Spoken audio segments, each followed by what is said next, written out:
Hi, everybody. Welcome to the stream. Today, we're going to be discussing the so-called dancing Israelis. Hopefully, you had a chance to watch the corporate report video that I linked to in the description. It has been scrubbed from YouTube, unsurprisingly, but it is available on Odyssey. I think dozens and dozens of times people have been smart enough to upload it to Odyssey. So if you haven't had a chance to watch it, what I'm talking about today may not make as much sense to you. You may have never heard of the dancing Israelis. I did note that very recently someone was part of a Q&A at a Charlie Kirk, this guy who goes around to all these college campuses shilling for Trump. And this kid got up on the pretense of asking a question and said, "Oh, Charlie, have you been to Israel? And did you go to any dance parties?" And Charlie's not quite sure what's going on. And then he says, they're amazing dancers, Google dancing Israelis. And what's interesting is this corporate report video, I think, does a very good job of pointing out that the dancing Israelis are a big distraction. That said, knowing about the story, I think, is a helpful gateway into asking larger questions. Which, again, that corporate report video is only how long? I want to say 17 minutes. So it's not a very long video, but it's an opportunity for people to then see really the development of the story. I would say more than half the video is about the story itself. Who were these young men? So there are 5 Israelis who had Mossad connections, who are working illegally on student visas, and they were photographed dancing, celebrating, or whatever. Sorry, not photographed. They were spotted by people. They were later tracked down, questioned. Their stories weren't quite straight. They couldn't really account for things. They end up going back, talking on Israeli television. And the key phrase is they were there to document the event. What event were they there to document? If you knew there was going to be an event happening, sure, you would send people to document it. The problem was the event that they're speaking about is September 11th. If you knew that September 11th was going to happen, you either were part of the perpetration of it, or you at least studied enough to know something was going to happen, but you didn't share any knowledge. And that's where the conclusion of the video gives us that. I think the quote from Carl Cameron was, "How could they not have known it was coming?" So they refused to pass this information on to the US government. And you have to remember, no one spies on the US more than Israel. This is well documented, and you can search for it on the internet. It's mainstream information. Obviously, the Jonathan Pollard case. There's all sorts of situations in which Israel takes, remember, they're supposed to be our greatest ally, but they take advantage of this special relationship to spy on us. And as noted, the dancing Israelis are a distraction from the real story. The real story was the FBI managed to gather up the largest collection of foreign spies ever. Now, I don't know what's happened since then, but at that time, 2001, it was an unbelievable collection of people who could not account for what was going on here. But because it's Israel, because it's sensitive, we didn't pursue the story. When I say we, the press didn't pursue the story, and the US people never heard about it. And of course, everyone got back safely to Israel and they never had to deal with anything. Whereas other people were rendered to Guantanamo for however many years, tortured by dogs, their civil rights violated. But because they're not Israeli, that's the main thing. If you're Israeli, you can come spy in the United States, leave, no problems, no arrests, no inconveniences. But if you're anything other than Israeli, you might go to Guantanamo for the rest of your life. So, those of you who had a chance to watch the documentary, it was only about 17 minutes, but the feature from James Corbett, I'd love to hear what you have to say in the chat. Let me take a look at what the chat has to say. Thank you for having this live. You're welcome. They were just some people who were listening to great music on invisible headphones. Who also happen to be Israeli. Yes, that's possible. Tomas, hello. So I think it's important to realize, and Corbett did that segment as part of a larger video series. So if you want to dig a little bit more into this, if you search for James Corbett 9/11 suspects, again, you won't find it on YouTube.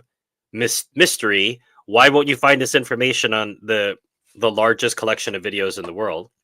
You have to go to Odyssey. And if you don't know about Odyssey, I'll just type it in the chat in case some people are not familiar with it.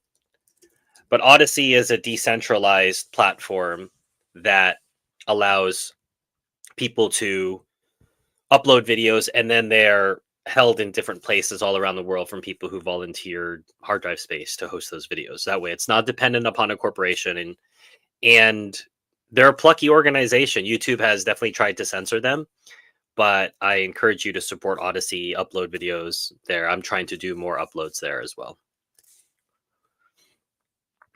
Yeah, Leo, you're not going to find it on YouTube. If you look at the link in the description of this video, there's a link to it on Odyssey, but it's not available.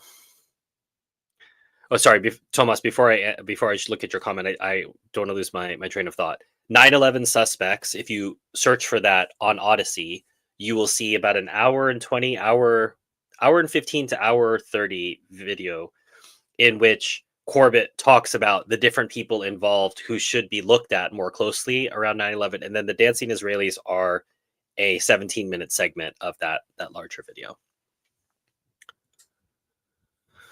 Would you agree that the U.S. is run by a mafia and has always been run by a mafia-esque apparatus? Well, I think it's harder to make the case that the U.S. was run by a mafia in 1776, 1789. I think it's not everything that we were taught as U.S.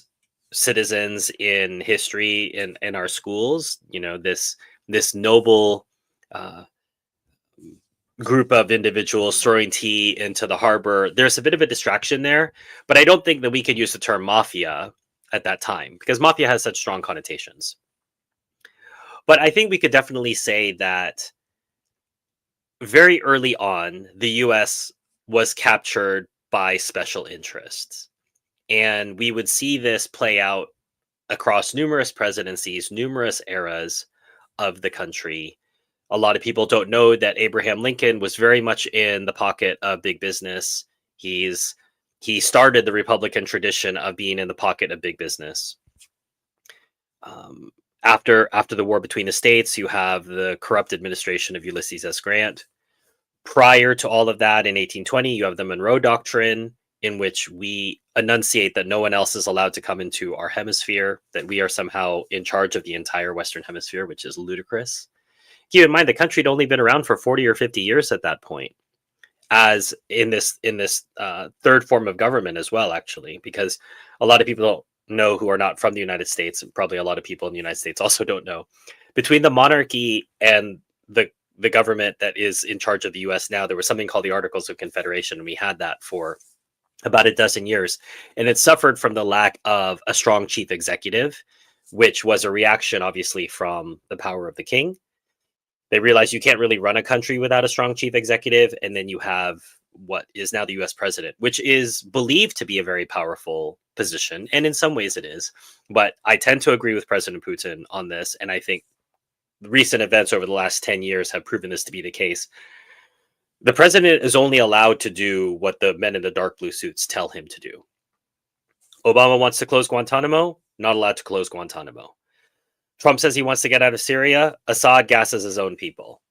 So I think there are just limits on U.S. presidential power, but we have numerous times had people influencing the U.S. government, and that's only accrued over time. So if you're saying, what I say from the beginning, no, but I would say very early on, the U.S. government was captured, and then various forces now control it. It isn't just one force. You have the Defense Department, the U.S. military industrial complex, you have the Israel lobby, you have big business, you have Epstein blackmail, you have all these different forces that are controlling the U.S. government. There's lots of that.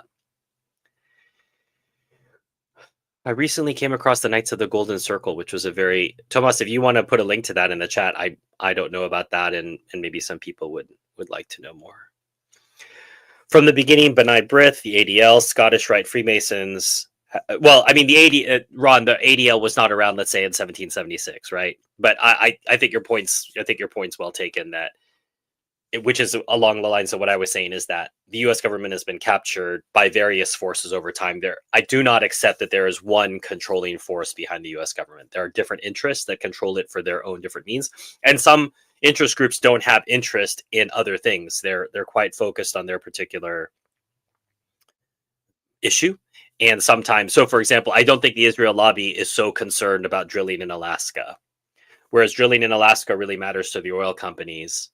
And so you have these different interest groups fighting for control. But you have to realize it's a very large country. It's it's impossible to govern in many ways.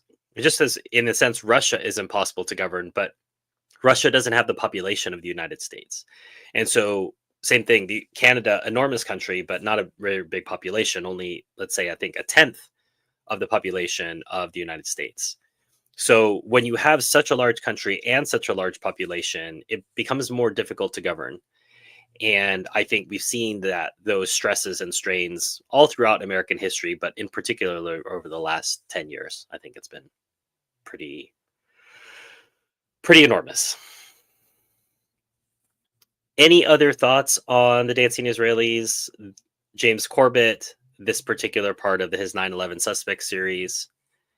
If not, I can wrap up the stream. Encourage those of you who hadn't seen it, take 17 minutes, watch it, get a better sense of the idea of this as a distraction operation, which it was. It was not in itself. If they were, again, trained Mossad agents, they wouldn't be so stupid as to do what they did. Clearly, what happened was they were patsies who were instructed to do certain things. Their stories weren't quite straight, and they say silly things throughout their interrogation, including like we're on your side. And imagine this: one of the men during the interrogation, and this is September of 2001, he says, "We're not the problem. You know who's the problem? The Palestinians. The Palestinians are the problem when it comes to the demolishing of the towers."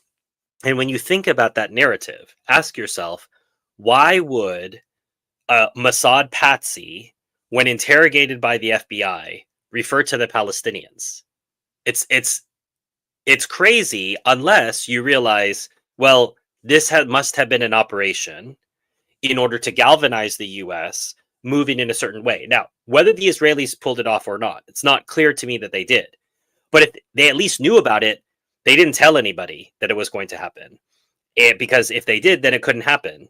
And a number of interests converged who wanted this to happen, who, again, may have known it was going to happen, may have put things into motion and then stepped aside and let the patsies do things. Same thing that we would see with Oklahoma City, that bombing, total patsy operation. Even the first World Trade Center bombing, again, another patsy operation. So if we think about the Israelis, even if they didn't plan it, it's clear, and I'm not saying that they did, but I'm saying if they did, then obviously they would want this to go and destabilize the Middle East, which would play into their favor. They have more weapons than these other countries do and could influence things. Or if they didn't do it, they knew things were going to be moving, or maybe they influenced things and they let it happen and they didn't tell the US government about it, because that would have saved a number of American lives, and it would have meant potentially that we didn't go into war in the Middle East for decades, and there wouldn't be a million dead Iraqis. So we have a million dead Iraqis on the blood of those Iraqis is on the hands of the American taxpayer. We're the ones who financed that. We went and killed those people, even though we didn't hold the rifle. We paid for the money that paid for we paid for those rifles, which then were used on our behalf. So 9/11 is a seminal issue, and if you really believe it was 19 hijackers using box cutters being directed by a man on a satellite phone in a cave in Afghanistan, I just don't think you've seriously looked at the issue. As I say, I don't have a coherent narrative. I do know the issues quite well, and I do have a lot of questions about how things happen. Classic example, cell phone calls. Try making a cell phone call today in 2024 from 20 or 30,000 feet. And yet we have recordings, alleged recordings of people calling from that height in 2001. That's not credible. So that doesn't mean, oh, because these faked cell phone calls, this means the Israelis did it. That's not what I'm saying. I'm saying there are too many open questions.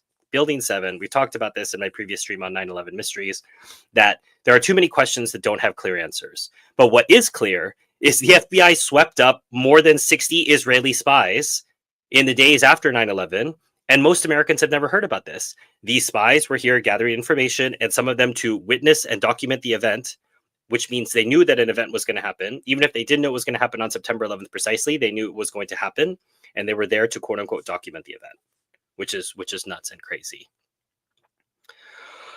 Thanks for covering the topic. You're welcome, Didymus. Maybe not the ADL. They started in 1913. Bill Cooper has 4 hours of videos about the Zionists take over the American project from the beginning. Yeah, well, that's the thing, Ron, is Zionism as an idea really is from the 1860s, right? And this form of American government's from 1780s. So that's why, I mean, I'm unwilling to say Zionism captured America, because it also lets off the hook all the other interests. Smedley Butler talks about this in War is a Racket. We are captured by big business. Part of why we took over, stole Hawaii from the Hawaiians was because Dole Fruit, the fruit companies, didn't want to pay taxes from an international shipment. So if you have international pineapples or international sugar coming into the United States, you're going to have to pay a lot of fees on that. They didn't want to pay. Well, how do you get around that? By taking over Hawaii and making it part of the United States. And now it becomes domestic sugar. It becomes domestic pineapples. And I think I've referred to the book Bananas on a different live stream before, if you want to read about the United Fruit Company in general. But it's not just the Zionists. That would be so easy. It'd be nice for it to just be the Zionists. The Zionists are one part of what has captured the U.S. government. Big business has captured the U.S. government. The military-industrial complexes, those do not have anything to do with Zionists. I'm sorry, the Dole Fruit Company doesn't have anything to do with Zionists. They may be owned in part by some Zionists, but what I'm trying to explain is there are numerous interests that are controlling the U.S. government. And I don't like to blame everything on one group of people because it's really simple and simplistic when it's actually much more complex than that. And the evidence is all there. We've seen it all throughout U.S. history. There are numerous forces that step in at certain times to control things. The people in Texas, Mexico had a very generous colonization strategy. They wanted people to come in and develop the land. A bunch of Americans crossed the border, did that, but they refused to assimilate. So Mexico started to push back on this, and then the Texans decided they were going to start a war, and you can read all about it. But the Texans in that case, they were not the Zionists, right? So Texans in that particular case managed to draw the U.S. into a war. And it increased the U.S. territory significantly, more so than at any other time since the Louisiana Purchase. Thanks for this channel. You're welcome, Thomas. I'm trying. Israel choreograph 9/11. Rod, I think it's certainly within the realm of possibility. Choreograph would seem to imply that they were the quarterback. I would say they were at least one of the players. Maybe they were the wide receivers. Again, if we're using American football analogies, they were the wide receivers, they were the linebackers, maybe even part of the defensive core. But could Israel have pulled off 9/11 entirely by themselves? I'm not convinced, but I'm not ruling it out. There's so much about 9/11 that we still are discovering. What about all the calls to Israeli nationals and center? Yeah, well, we know that. Thank you for bringing that up. We know that a number of Israelis did not show up to work that morning. They were told not to go in. Eli Black was also Zionist. Yeah, and as I'm saying, Zionism as an idea really only starts after the 1860s. So keep in mind, Zionism is just the latest version of what Theodor Herzl refers to in the Jewish state as the Jewish revolutionary spirit, right? So there's different versions of this in different countries over different eras.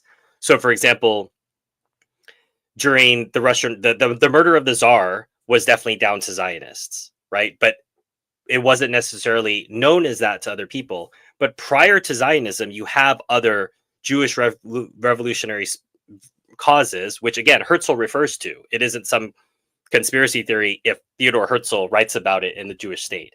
So part of that is agitating for more rights, more participation in government, however it might be. That's a longer, different conversation. But as I say, going back to the original point of this thread, which is everything that happens in America is not down to one person, one lobby, one group of people. There are numerous factors at play. Some may be more powerful than others, but there are so many different interests that are puppeteering America from behind the scenes. I'd like to see the background on the leaders of these companies. Ron, again, your point is well taken. I'm not saying that there's nothing to do with it. I'm just saying that I don't find it credible to blame everything on one group of people or one organization or one lobby. There are numerous. I mean, the Cubans in exile who got us to invade the Bay of Pigs, were they Zionists, like Cuban Catholic Zionists? I don't. Not everything is down to Zionists. I want to make sure that I disassociate myself from any sort of thought process that it's always only one group of people. It's far too easy to pin everything on one thing. I think this creates paranoia, outlandish conspiracy theory situations, very complex, while exposing grander narratives. And there are grander narratives, and certain lobbies and certain groups may be part of numerous times. And you keep saying, "Wow, it's the same group. Wow, this happened again from this same group of people." I'm not saying that's not true, but I don't believe that everything in the world that is bad only comes from one group of people. I find that not credible, because it implies that everyone else in the world is just good and sweet and wonderful, and there's only one group of bad people, and I don't believe that at all. Are some Israeli people just non-Jewish East Europeans that said they were Jewish to get access to Israel for better life? It's certainly possible. You just all you have to do is prove, I think, through your mother's side. You can show up in Israel tomorrow, and if you can show proof through your mother's side that you are Jewish, you can get a passport and you can have access to housing. And I confirm this. I have a Jewish friend who lives in Jerusalem, and I fact checked this with her. I want to say a week or two ago, and she said that's still the case. You can still do that. Stephen, what can we do to change things without violence? Maybe you talk about this. And well, I mean, prayer. I mean, you have a Saint Joshua icon there, but when we talk about doing things, I think particularly modern man and particularly Americans have it in their mind that doing something relies to some sort of physical action or campaigning in the streets. But the reality is that prayer, study, connecting with the people around you and making a difference in your community, those are the things that you can control. And people get caught up in these national campaigns and I'm on team red or I'm on team blue and red team is going to save me, blue team is going to save me. These are all distractions. The reality is prayer, study, cultivating your friends and family and your community around you with proper information and doing the things that matter. If there is garbage on the street, pick it up. Like there are things that you can do concretely to make the world a better place. And ultimately, to remember, this world is passing. We're only going to be here for a very short time. And you will have to account for the life that you've been given here. And you can't just say during this time, well, I found out who was controlling the world, and that's what I have to account for. When you go to your judgment before God, I don't think he's going to be satisfied with that as your life's work. I think we have to be working with our communities, with our families, and cultivating our interior life, ultimately having conversation, being in conversation with our creator. These are the things that are really going to matter. And I think lead to the sort of broader action that matters. You cannot make a difference in the broader world if you're not making a difference within yourself, I suppose.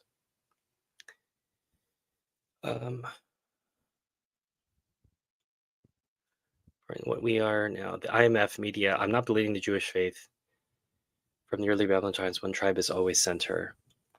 Yeah, Ron, and I'm sorry if I gave you the impression that I just, as I said, and I'll say for the last time, I just don't want to allow for a narrative that everything that's bad that happens in the world is down to one group, one organ, whatever that is, the spaghetti monsters, whatever it might be, that all of us in this world are potential monsters in our own way. It's the way that we restrain that. And this is something that has often been taught within, and I'm speaking just within the Catholic tradition, the Christian tradition. And I shared this in other streams before. In the Old Testament, when the Jews are unfaithful, that's not a question of, oh, that's them. That has nothing to do with us. I've always seen it from the spiritual fathers going all the way back into the early centuries of the church. That's a reference to us. That's our infidelity.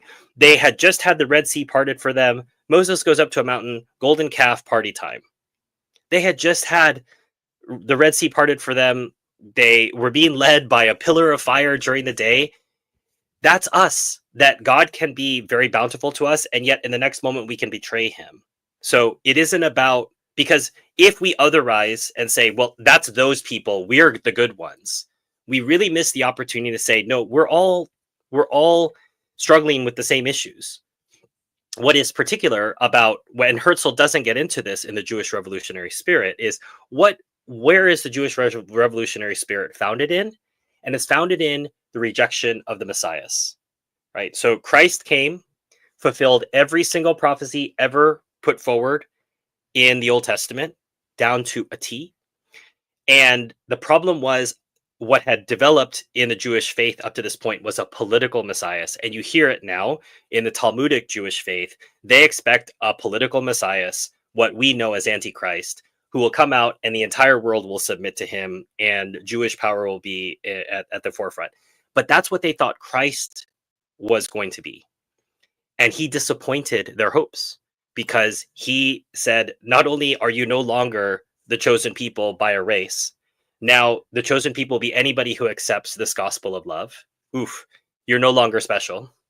But by the way, you're going to have to put aside those political ambitions to be better and racially superior to everybody and humble yourself, because that is what is at the heart of this religion of Christianity, humility, charity, love. That doesn't allow for you to imagine yourself superior to other people and that it's your destiny to rule over them with a political Messiah. So the Jewish revolutionary spirit, which developed from the time of Christ to the present day, is a natural desire to take back that power, which they thought was promised to them. And they're still awaiting. And we will see in the Antichrist. I may not be around to see it. You may not be around to see it. But the Antichrist will come. And it will be the fulfillment of the hopes of the Jewish revolutionary spirit. It's just that it's not exactly going to work out the way that they had hoped. The rest of us are mainly separated from each other. The tribe will only strengthen their bond through actual propaganda. Yeah, I agree, Ron, but really some of them are clueless. So if you saw some of the exchanges that were happening on some of these college campuses, and if you watch the film Israelism, which we did a live stream on the Palestine Bookshelf channel not too long ago, I want to say a couple weeks ago, you'll see that a lot of times they didn't even know. You have Simone Zimmerman, who was one of the main participants in that film, had come to Israel in her youth, and she's in college, 21 years old, 20 years old. She didn't know what the occupation was.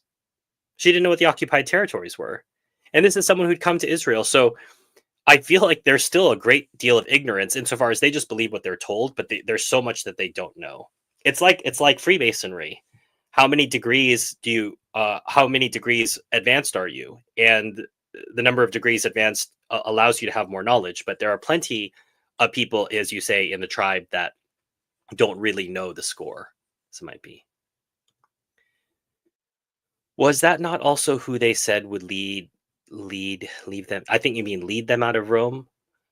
Tomas, I'm sorry, I might be 2 or 3 ideas or thoughts past what you were talking about. So if you could give me more context, I'll try to answer that.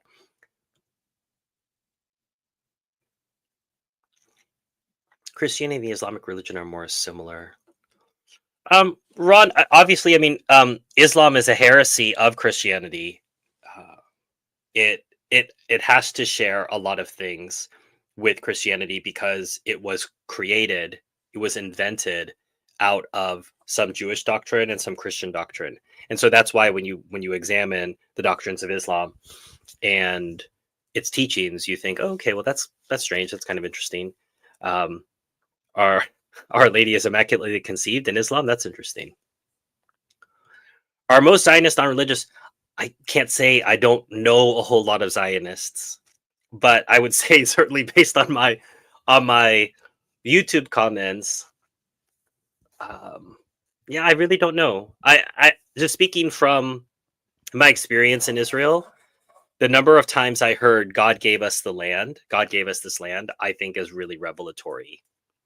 There is a lot of religious Zionism, but the political Zionism, people like Benjamin Netanyahu who who use Judaism for their own purposes, but clearly don't believe in anything. They have no moral code, no honor. Tomas says a decent majority, and Ron says yes. Okay, so I'll defer to chat on that. I have to run insofar as I have a stream for Palestine Bookshelf. It's a film club discussion on The Stones Cry Out, which is about the Palestinian Christians. So if you're interested in hearing about that, I will be talking about that in about 30 seconds over on the other channel. But thank you for taking the time to come. We we started with Dancing Israelis and we ended with the Antichrist. Sort of an interesting procession, but I think one that certainly makes sense if you followed our discussion. I'll add one more. Zionists actually practice a religion very few and far between. And I want to make sure Talmudic Judaism is different from Mosaic Judaism, and that's maybe a topic for another time. But thank you all for taking the time to come and chat. And as I said, if you want to talk on other issues, I'm over at Palestine Bookshelf in about 30 seconds.